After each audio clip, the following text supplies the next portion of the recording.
and they need to get over it. They need to understand the bigger picture. And I don't want to be callous about this. I don't want to be callous. There's a lot of pain in many people's lives, and I've dealt with it. I've talked to many people that have deep pain, and they can't forgive God. They believe God is responsible for this. What happens in our lives when we lose a precious person that we love? How will we react? How will we react? Can you have joy? Can you realize that God knows best? You see a child, think about this, a child, when he's young, and you take him to the doctor, and you have to hold his hand so that they put a needle in him. He doesn't understand how can his father and his mother hold him down while this stranger pierces his skin and produces pain in him. He doesn't understand it. They have betrayed me. Many times we view God like that. Do we not trust God? Don't we understand that He knows best? Our mind cannot be compared to His mind. His mind goes above and beyond what we can understand. He knows what's best for our lives. He knows what we can withstand. And we have to make a decision. Will we reject God? Or will we get closer to God?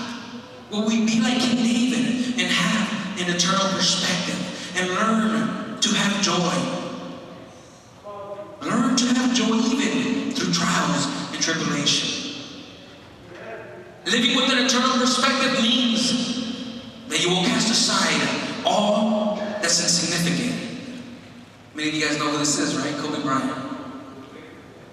The Lakers. Some of you guys, man, some people, he's polarizing. You either like him or hate him. He's cocky, he's arrogant. But I want to read from 1 Corinthians chapter 9, verse 24 through 25. It says, "Know ye not that they which run in a race run all, but one receiveth the prize? So run that ye may obtain. And every man that striveth for the mastery is temperate in all things. Now they do it to obtain a corruptible crown, but we an incorruptible crown." I was listening to the radio and I heard this interview about Kobe Bryant. And the host he was bewildered that he didn't understand how this man, Kobe Bryant said this. He said, "You know what? I don't have many friends." He says, "You know why? Because they take up my time." And I'm not saying that's a good thing, but I want to emphasize this point. He says, they take up my time. And I have a passion to win championships. You see, Kobe Bryant was the type of person, he wasn't good or great just because of the talent. This is the type of person that would wake up at 5:30 in the morning to go practice in the gym and would be leaving at 7:30 at night. In high school, you see, sometimes I like playing with the youth and we go play some pickup basketball and we play the 21. And after one game, I'm done. You're like, "Hey, go 2 games. Let's play again." "Oh, you guys can play. I'm done." He wouldn't play. Kobe Bryant wouldn't play 21. He would play to 100. He would self-impose limitations on himself. He would say, "You know what? Today we're gonna play to 100." He would call out his teammates in high school. "We're gonna play to 100, but this time I can only shoot with my left hand. This time I can only shoot threes. This time I'm gonna play on my knees." Why? The dedication, the passion.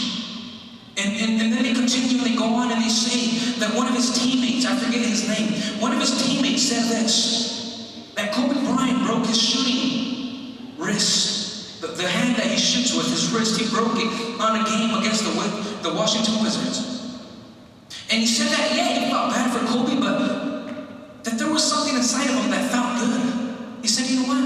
I'm finally going to be the first one in practice." Because this guy, through high school, he was always the first one in practice. Through college at Gonzaga, he was always the first one in practice. But when he came to the Lakers, he could never be the first one in the gym. And he said it would frustrate him because he lived 10 minutes away from Staples Center and he couldn't get there before him. And Kobe Bryant lived 35 minutes away and he would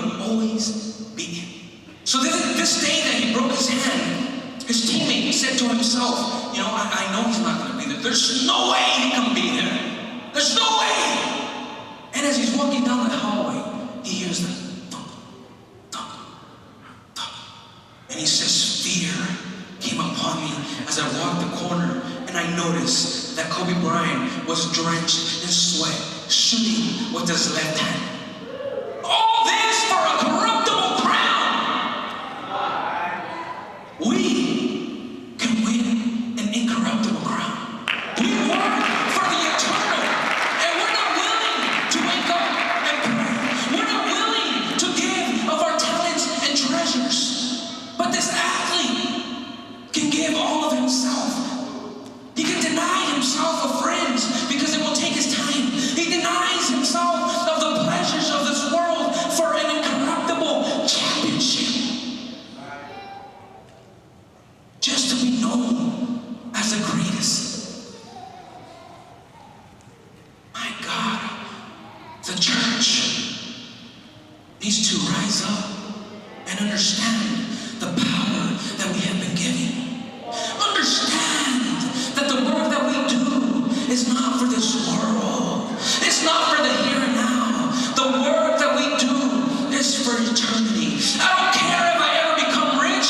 Sure, I'll try. I don't care. That's good. I don't care if I don't win and have all my goals and everything that I have in life. What I care about is the eternal.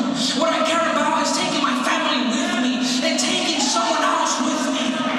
That's what matters to God. You see, our passion should be to please God. Our passion should be to go to heaven and preach the gospel.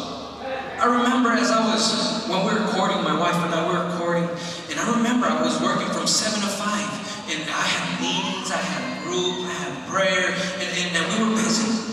And I would literally come home and run to get ready to go visit her. Why is that? There was passion. There was love. I wanted to be around her. I wanted to talk to her. I pity the Christian. I pity the leader that feels like it's a burden to come to church. Like it's a burden to evangelize someone. Like it's a burden to have someone over your house. I pity him. You know why? That shows that there's a lack of passion. That shows that something inside of us is missing. And I've been there myself. And I constantly have to check my heart and say, Lord, check my heart. Where's my heart, Lord? Am I passionate for you, Lord? Am I searching after you, Lord? And you know how we can tell? When we get frustrated, when we get tired of church, and we're tired of group, and we get tired of prayer. We should be passionate to come into the house of God. It should be the greatest desire of our life is to be in the presence of God. But as we see that wane in our spirit, as we see that, and I know I'm speaking to some leaders, and I know I'm speaking to some brothers here, and visitors, when you lack passion, everything else seems difficult. You see, sometimes I see brothers in a group and in the youth, and they tell me, brother, I can't make it a prayer. I just got off. And brother, honestly, I would go, but I'm tired. I'm tired. And it seems like a valid excuse, right? Poor guy, he's tired. Pobrecito, okay, stay home. He's tired, poor guy. But you know what? Next day, hey brother, we're gonna play some soccer. You wanna come? Yeah, I'm there. Let's go play some football, some soccer, some basketball. And you see them running up and down, jumping and hey, aren't you tired? What happened? Weren't you tired? What happened? Passion gives you energy. There's been times where I've been so tired when I get to group and I get to prayer. And all of a sudden we start singing. And all of a sudden we get into the Word of God. And the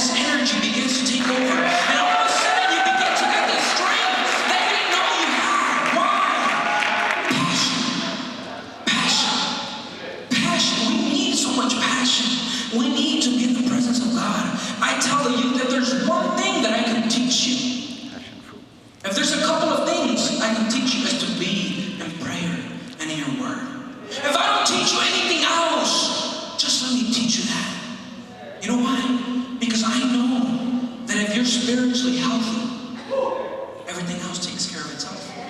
If you are spiritually healthy, everything else will be taken care of. No one's perfect. No one has it all together. But if you're spiritually healthy, you will continue to grow.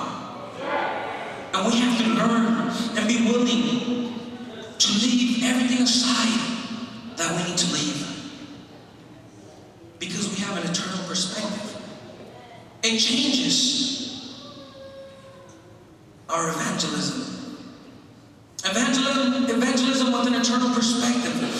And 2 Corinthians chapter 5, verses 15 through 17 says, He died for everyone, so that those who receive His new life will no longer live for themselves.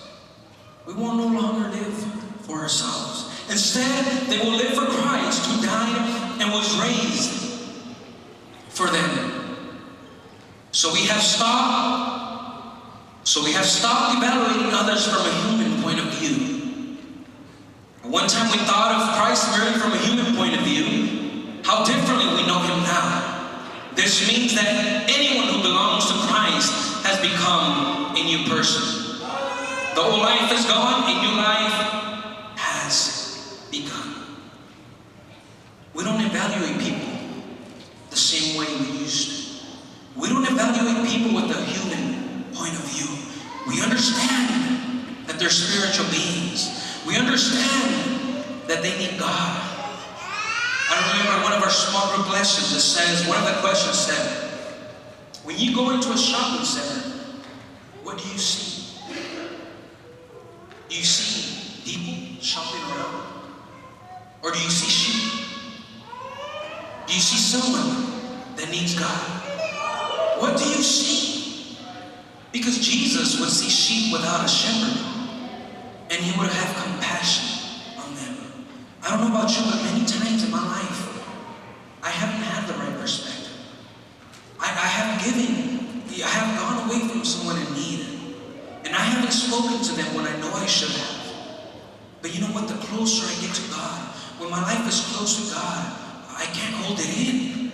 I remember one occasion, the tire on my car popped, and I went to go fix it, and the young man was fixing it for me, and I felt God telling me, talk to him, invite him to your Matthew party. We had a Matthew party coming up, and He said, invite him to it. And I was like, come on, Lord, I'm a little busy here, not right now, we're not at church right now. Because that's what we do, we like preaching at church. And I was like, Lord, come on, Lord. And I was like, I don't hear nothing. And I was just sitting there. And that voice just kept tugging at me. Speak to him. And I was like, what? That's not you, Lord. That's not you. That's just my mind playing tricks on me. That's not you. And I was just there. And finally, I just couldn't contain it. I needed to speak to him. And I just began speaking to him. And, what's your name? And how, what do you do? Do you like sports? You like that? And pretty soon I was inviting him to our Matthew party. Because I couldn't contain it. Our evangelism, and you see, I'm a very shy person by nature. Just being up here, you wouldn't have never imagined that. Never is, we know God is real. We know God is real. It's just the fact that I'm up here. I'm a very shy person. But you know what? God says, you need to come out of your comfort zone. I don't care